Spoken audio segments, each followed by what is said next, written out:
Salut tout le monde, on est parti aujourd'hui pour le 1289e épisode de l'After Zap Image. On va débuter les amis avec le programme de la soirée, la suite des quarts de finale aller de la Ligue des Champions. Chelsea reçoit le Real Madrid et puis dans le même temps le Bayern Munich sera en Espagne pour affronter Villarreal. On a quelques déclarations d'ailleurs sur ces deux rencontres du côté de Chelsea, Christian Pulisic qui nous dit: le Real c'est une très grande équipe, ça ne sera jamais facile, sachant que nous l'avons fait la saison dernière. Nous devrions nous sentir en confiance, c'est notre état d'esprit. Hier, les conférences de presse ont montré des joueurs de Chelsea assez confiants par rapport à cette double confrontation. Il y a ce petit avantage psychologique avec le résultat de la saison passée, sur les demi-finales de la saison passée en Champions League, où le Real avait eu énormément de difficultés à exister face à cette équipe des Blues. Mais les dynamiques ne sont pas tout à fait les mêmes que par rapport à la saison passée. Autre déclaration, Thomas Tuchel, sur un défi différent face au Real par rapport à la saison dernière. Il nous dit: je pense que cela n'a rien à voir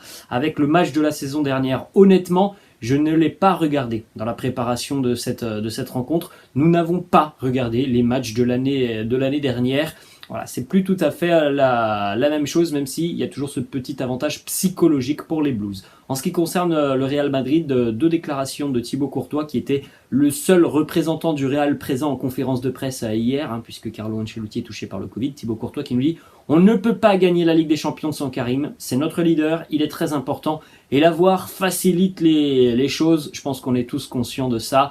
Le Real Madrid avec Karim est une équipe qui est capable de faire très très mal. Le Real Madrid sans Karim Benzema, c'est une équipe quelconque. Ensuite, on continue avec une autre déclat, Thibaut Courtois qui nous dit: une équipe qui remporte des trophées doit avoir une bonne défense et un gardien qui ne concède pas le but. Le football moderne, c'est comme ça. Garder un clean sheet, ça aide à gagner des matchs. Ça, c'est toujours un petit peu aussi la mentalité Atlético Madrid. Il a connu l'Atleti, Thibaut Courtois, mais c'est tout à fait vrai ce qu'il nous dit. Évidemment, quand tu n'encaisses pas de but ou un petit but, eh bien c'est tout de suite beaucoup plus simple pour gagner un match que si tu es une équipe qui ouvre beaucoup trop le jeu. Ensuite, on va enchaîner du côté de Munich. Une petite information en ce qui concerne le Bayern Munich. Alphonso Davies fait son retour dans le groupe du Bayern pour le déplacement ce soir à Villarreal. Il pourrait même être titulaire ce soir, Alphonso Davies. Ça sera le choix de Julian Nagelsmann. Donc après 3 mois d'absence pour problème cardiaque, il est déjà dans le groupe et ça, c'est une très bonne nouvelle. Du côté de Villarreal, une déclaration de Pau Torres qui nous dit: avec City, le Bayern, ce sont les grands favoris pour le titre, mais on y va sans aucune pression, sans rien à perdre. On jouera libéré et avec une envie énorme. Là aussi, on connaît cette équipe de Villarreal, très bien organisée tactiquement. Ça semble quand même être là une sacrée montagne en face pour le sous-marin jaune, qui a déjà réussi des exploits par le passé. Cette saison en Ligue des Champions, l'année passée en Europa League. Ils sont capables de faire tomber de très gros clubs. Là, ça semble quand même être une mission très très compliquée pour le sous-marin jaune ce soir face au Bayern. Ensuite, on enchaîne les amis avec les deux résultats de la veille: la victoire de City 1-0 face à l'Atlético et la victoire de Liverpool 3-1 du côté du Benfica. Les deux clubs anglais qui prennent une petite option en ce qui concerne la qualification en demi-finale. On va en reparler dans quelques instants de ces résultats en Ligue des Champions. On fait un petit passage par la Ligue 1. Une information du côté du Paris Saint-Germain: Leandro Paredes qui souffre d'une pubalgie, sa saison est quasiment terminée. Une pubalgie, c'est quelque chose c'est un problème au niveau de l'aine et en général, voilà, ça se soigne difficilement et c'est quelque chose en plus de ça qui peut revenir assez régulièrement. Marco Verratti en a longtemps souffert et il en souffre encore de pubalgie. Donc voilà, c'est vraiment une très mauvaise nouvelle pour le PSG. En ce qui concerne la Juve qui va perdre Paulo Dybala, donc qui va quitter Turin libre l'été prochain. La Juve a ciblé André Di Maria comme futur successeur à Paulo Dybala. Lui aussi sera libre tout simplement comme Paulo Dybala en fin de saison. Et pour le moment, le Paris Saint-Germain n'envisage pas une prolongation de contrat pour Di Maria. En ce qui concerne Lille, le LOSC maintient Hatem Ben Arfa à l'écart du groupe suite à son comportement jugé inapproprié par la direction. voilà, les événements du week-end dernier face à Bordeaux, la petite altercation dans le vestiaire entre Ben Arfa et Jocelyn Gourvenec, donc il est écarté du groupe. Voilà, c'est désastreux tout simplement hein, pour Hatem Ben Arfa. Il retrouve un club champion de France qui joue la Ligue des Champions et encore une fois au bout de quelques semaines, quelques mois, ça se passe mal. Autre info côté lillois, Sven Botman devrait quitter le championnat de France à l'issue de la saison. Il devrait s'engager du côté de l'AC Milan.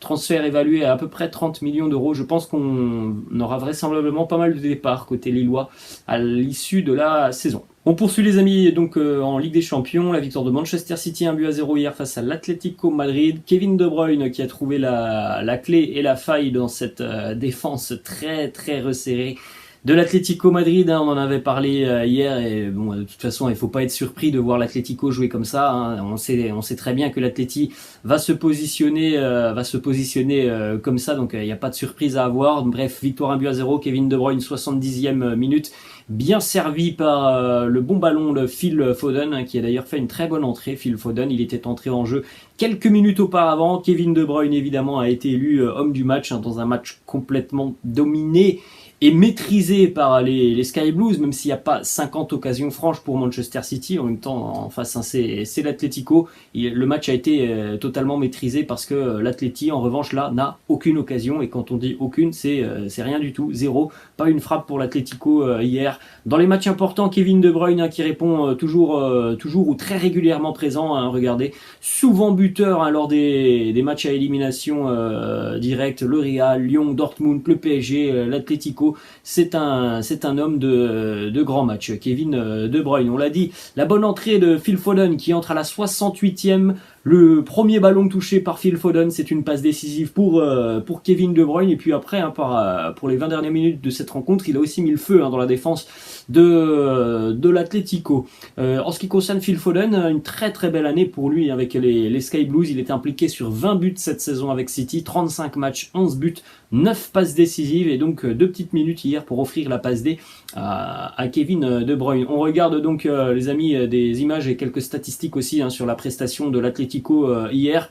Eh bien regardez, ça ce sont les images de l'Atlético de la première à la 90e minute de jeu.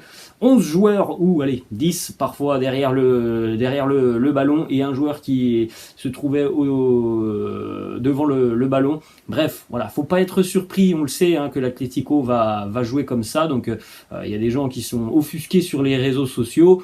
On le sait tous, hein, il y a pas de surprise, on était préparé à voir l'Atlético évoluer comme ça. Les statistiques de cette rencontre hier, hein, on l'a dit. Alors il n'y a pas beaucoup d'occasions franches pour Manchester City, mais voilà, c'est tellement difficile d'affronter ce genre d'équipe. La possession 70-30, les tirs 15 tirs à 0 tout simplement pour l'Atlético et puis 2 tirs cadrés à 0 pour les Sky Blues. Aucun tir pour l'Atlético Madrid hier, c'est une première tout simplement depuis que Diego Simeone est l'entraîneur de l'Atlético, donc depuis 11 ans, ça n'était jamais arrivé au Colchoneros. Aucun tir hier pour l'Atlético Madrid, ça c'est quand même quelque chose d'assez hallucinant. En ce qui concerne les matchs sans aucun tir en Ligue des Champions, donc depuis 2003-2004, il y a eu 4 matchs où des équipes n'ont pas tiré ne serait-ce qu'une seule fois en Ligue des Champions. Sur 3 de ces 4 matchs, eh bien Pep Guardiola était l'entraîneur de l'équipe qui n'a subi aucun tir. Hein, donc il y a peut-être quand même aussi des tactiques très intéressantes pour Pep Guardiola. Du côté de l'Atlético Madrid, cette statistique, hein, donc on l'a dit, aucun tir en 90 minutes, c'est la toute première fois en 570 matchs sous l'ère Diego Simeone. Hein, c'est une stat quand même assez dingue. Le nombre de ballons touchés aussi par Antoine Griezmann en première période face à Manchester City, 7 ballons touchés par Griezmann hier. Face à City, 1 ballon touché dans la moitié de terrain adverse, 1 duel gagné sur 4 disputé. Il a très rapidement été remplacé en seconde mi-temps. On continue les amis avec cette déclaration de Geoffrey Kondogbia qui nous dit: on a fait un match complet, on a essayé de bien défendre ensemble, on a respecté le plan du coach. Malheureusement, on part avec cette défaite, mais il reste le match retour. Alors après, l'Atlético a été ultra dominé, mais il n'y a que 1-0. L'Atleti à domicile pourra potentiellement renverser cette situation, même si ça semble quand même très très compliqué parce que l'Atlético n'est pas à l'aise à domicile. Regardez les statistiques. Plus aucune victoire de l'Atlético Madrid à domicile en Ligue des Champions depuis le 27 octobre 2020. C'était face à Salzbourg, donc il y a pas mal de problèmes pour les Colchoneros à domicile. Et malheureusement, hier, il y avait des situations où sur certaines sorties de balles, l'Atlético aurait pu mieux faire s'il y avait eu certainement un petit peu plus de présence. Après, voilà, ce sont les choix de Diego Simeone. On enchaîne avec la déclaration de Pep Guardiola qui nous dit: dans la préhistoire, aujourd'hui et dans 100 000 ans, c'est très difficile d'attaquer un 5-5. Les deux lignes de 5 de l'Atlético hier, 5 défenseurs, 5 milieux de terrain. On sentait qu'ils allaient jouer en 5-3-2, puis ils se sont ajustés et sont passés en 5-5. Il n'y a que très peu d'espace. Ils sont forts, nous sommes petits et légers, c'est une question de patience. J'ai dit à mes joueurs à la mi-temps qu'on était bien. Le jeu en deuxième mi-temps était assez haché, cassé. J'ai déjà senti que ça allait être un match assez similaire à celui que nous allons vivre dans une semaine du côté de Madrid. Bon, alors après les amis, il faudra évidemment que l'Atlético sorte un petit peu plus la semaine prochaine. Ensuite, on enchaîne avec le résultat de Liverpool. La bonne opération pour les Reds hier du côté de Lisbonne pour affronter le Benfica. 3-1 pour Liverpool à Lisbonne. Ibrahima Konaté, Sadio Mané et Luis Diaz, l'ancien attaquant du FC Porto. Le but d'Ibrahima Konaté à la suite d'un corner, c'est le 15e but cette saison inscrit par les Reds sur corner. Toute compétition confondue, donc PL plus Ligue des Champions, c'est un record en Europe. Aucune équipe ou aucune autre équipe ne fait mieux. Voilà, c'est pas anodin. Il y a évidemment de grosses séances d'entraînement sur ces coups de pied arrêtés. Petite information sur Luis Diaz qui a été élu hier homme du match. Un but et une passe D pour l'ex-attaquant du FC Porto.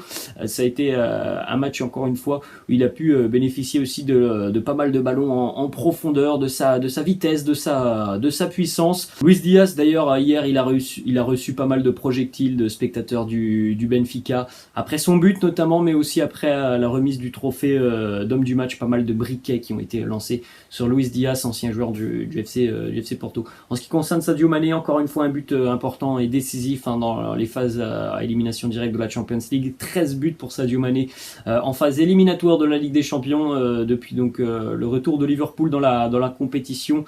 Aucun autre joueur n'a fait mieux.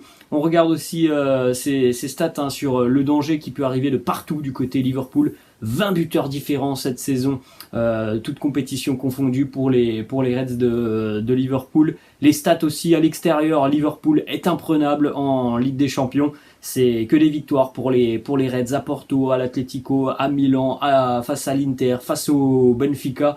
Liverpool est très à l'aise en dehors d'Anfield. 8 victoires consécutives aussi pour Liverpool, toute compétition confondue sur des matchs à l'extérieur. C'est une première aussi dans l'histoire du club. Hein. C'est monstrueux ce que réalise Liverpool actuellement et on se dit quand même que il y a quand même Manchester City en PL qui est toujours devant Liverpool, donc ça nous montre à quel point ces deux équipes sont sur un niveau et un rythme complètement dingue et elles se retrouveront, on le rappelle, ce week-end en PL. Du côté du Benfica, encore une fois, Darwin Núñez, l'attaquant uruguayen, buteur. Et il avait été approché l'année passée par le Stade Rennais et l'Olympique de Marseille. Darwin Núñez, cette saison, c'est 26 titularisations pour 28 buts inscrits. Il a notamment marqué en Ligue des Champions contre le Bayern, le Barça, l'Ajax ou encore Liverpool. On continue les amis avec cette information du côté du FC Barcelone, le quotidien Sport qui annonce que Lewandowski se rapproche du Barça. Xavi est OK pour la signature de Lewandowski. Alors après les amis, on attendra une confirmation de médias allemands parce que voilà, les médias pro Barça souvent nous sortent des informations qui ne sont pas forcément vérifiables, donc ça n'est pas forcément repris du côté de l'Allemagne, ces informations qui concernent Robert Lewandowski, mais en tout cas oui, ça fait partie des joueurs qui sont extrêmement suivis par le Barça pour le poste de numéro 9. Autre info côté catalan, Ronald Araujo devrait prolonger très prochainement avec le Barça. Prolongation vraisemblablement jusqu'en 2026, c'est une très bonne nouvelle pour les Catalans. Une déclaration de Karim Benzema qui ne comprend pas pourquoi les joueurs viennent contester auprès de l'arbitre. Il nous dit « Ça me rend fou quand un joueur de mon équipe fait ça. Il a sifflé, c'est terminé, tu veux faire quoi ?» Il ne va pas revenir sur sa décision. Pour les pénaltys, il y a la VAR, donc ça ne sert plus à rien de réclamer quelque chose auprès de l'arbitre. Je suis tout à fait d'accord avec Karim Benzema. Ensuite, on a une déclaration de l'agent de Gareth Bale, Jonathan Barnett, qui nous dit « Gareth va quitter le Real cet été. Il mérite un grand adieu du club. Florentino l'a toujours soutenu. » Malgré ce que l'on peut dire et penser de Gareth Bale du côté de Madrid, ça a été un joueur aussi, bon, pas forcément cette année ni la saison passée, mais ça a été un joueur très important. Du côté de Madrid, il a participé notamment à pas mal de succès en Ligue des Champions. Il a eu aussi de très très bonnes années lorsqu'il est arrivé. Donc faut pas non plus tout noircir sur le passage de Gareth Bale du côté du Real Madrid. Ensuite, on continue du côté de la Première Ligue à Brentford, où le club est évidemment très très satisfait des prestations de Christian Eriksen. Brentford envisage de prolonger le Danois, avec qui ils avaient signé initialement un contrat jusqu'en fin de saison. L'entraîneur Thomas Frank, entraîneur de Brentford, a annoncé: ce n'est un secret pour personne, je veux qu'il continue la saison prochaine. Affaire à suivre, parce que maintenant, la cote de Christian Eriksen, elle est évidemment remontée en flèche. On continue, les amis, du côté de Naples, une information qui concerne le prix de Victor Osimhen, et le Napoli voit les choses en grand. 120 millions d'euros pour l'attaquant nigérian. Bon, je pense que là, ça va refroidir tout le monde, mais on connaît Aurelio De Laurentiis, le président du Napoli, qui demande toujours des sommes astronomiques. Il l'avait déjà fait pour Kalidou Koulibaly. C'est certainement aussi pour ça que Koulibaly est toujours du côté du Napoli. Donc là, c'est aussi un message envoyé à tous les prétendants. C'est une mission quasi impossible de venir chercher Victor Osimhen. Poursuit, les amis, avec une information qui concerne Gonzalo Higuaín, l'attaquant argentin qui va mettre un terme à sa carrière à l'issue de la saison. Il aura 35 ans. Il est toujours du côté de la Major League Soccer avec l'Inter de Miami. Donc une carrière quand même assez riche pour Gonzalo Higuaín, qui prendra fin dans quelques mois maintenant. Et on termine, les amis, avec cette information qui concerne le mondial 2022. C'est officiellement terminé pour la Russie, qui a retiré son recours. La Sbornaïa donc manquera officiellement le mondial 2022 au Qatar. Voilà, les amis, la fin de cet After Zap Image. J'espère que ça vous a plu. N'hésitez pas, comme d'habitude, à lâcher un petit pouce bleu. N'hésitez pas non plus à vous abonner à la chaîne. Moi, je vous dis à ce soir sur la chaîne Robinho Real Madrid pour un débrief de Chelsea Real. Allez, les amis, ciao.